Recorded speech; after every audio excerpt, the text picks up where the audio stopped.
জুলাই গণ অভ্যুত্থানে অংশ নেওয়া একদল নারীকে আন্তর্জাতিক সাহসী নারী পুরস্কার দিয়েছে যুক্তরাষ্ট্র। দেশটির পররাষ্ট্র মন্ত্রণালয়ের দেওয়া এই পুরস্কারের নাম মেডেলিন অলব্রাইট অনারারি গ্রুপ পুরস্কার।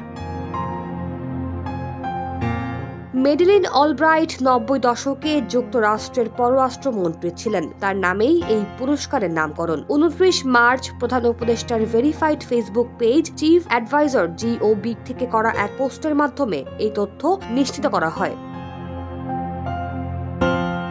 এদিকে ২৮ মার্চ যুক্তরাষ্ট্র স্টেট ডিপার্টমেন্ট থেকে আন্তর্জাতিক সাহসী নারী পুরস্কার প্রাপ্তদের নাম ঘোষণা করা হয়। ১ এপ্রিল দেশটির পররাষ্ট্র মন্ত্রী মার্কো রুবিও এবং ফার্স্ট লেডি মেলানিয়া ট্রাম্প মার্কিন পররাষ্ট্র মন্ত্রণালয়ে বার্ষিক আন্তর্জাতিক সাহসী নারী পুরস্কার অনুষ্ঠানের আয়োজন করবেন।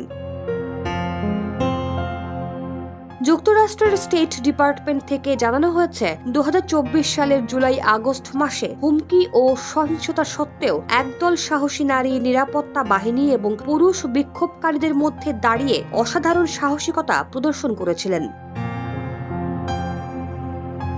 যখন পুরুষ সহকর্মীদের গ্রেফতার করা হয়েছিল তখন এই নারীরা যোগাযোগ অব্যাহত রাখার এবং বিক্ষোভের নেতৃত্ব দেওয়ার জন্য উদ্ভাবনী উপায় খুঁজে পেয়েছিলেন। এমনকি ইন্টারনেট সম্পূর্ণ বন্ধ থাকা সত্ত্বেও সেন্সরশিপ প্রচেষ্টাকে উপেক্ষা করে অনিশ্চয়তার মধ্যে এই নারীদের সাহসিকতা এবং নিঃস্বার্থতা ছিল সাহসী সংজ্ঞা। এদিকে প্রধান উপদেষ্টার ভেরিফাইড ফেসবুক পেজে দেওয়া পোস্টে বিবৃতি দিয়েছেন প্রধান উপদেষ্টা নিজেই। সেখানে তিনি লিখেছেন, ২০২৫ সালের যুক্তরাষ্ট্রের পররাষ্ট্র মন্ত্রণালয়ের মর্যাদাপূর্ণ আন্তর্জাতিক সাহসী নারী পুরস্কার অর্জন করায় তোমাদের সবাইকে বাংলাদেশের অন্তর্বর্তীকালীন সরকারের পক্ষ থেকে আমি আন্তরিক অভিনন্দন জানাচ্ছি।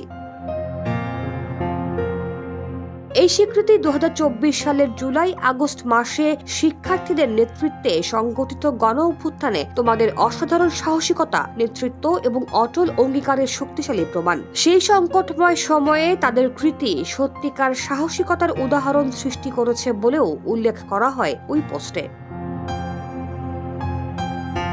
পাশাপাশি এই নারীদের শক্তি, দৃঢ়তা এবং দৃঢ় সংকল্পের প্রশংসা করে অধ্যাপক মোহাম্মদ ইউনূস বলেছেন, তোমাদের নিঃস্বার্থ প্রচেষ্টা আমাদের সকলের কাছে স্মরণ করিয়ে দেয় যে ন্যায় বিচারের সাধনা কখনোই সহজ নয়, তবে তা সর্বদা সার্থক। তোমরা বিশ্বকে দেখিয়েছ যে প্রকৃত নেতৃত্ব এবং ত্যাগ কেমন হয় এবং তোমাদের সাহসের মাধ্যমে তোমরা বাংলাদেশের জন্য একটি উজ্জ্বল এবং আরও ন্যায়সঙ্গত ভবিষ্যতের পথ প্রশস্ত করেছ।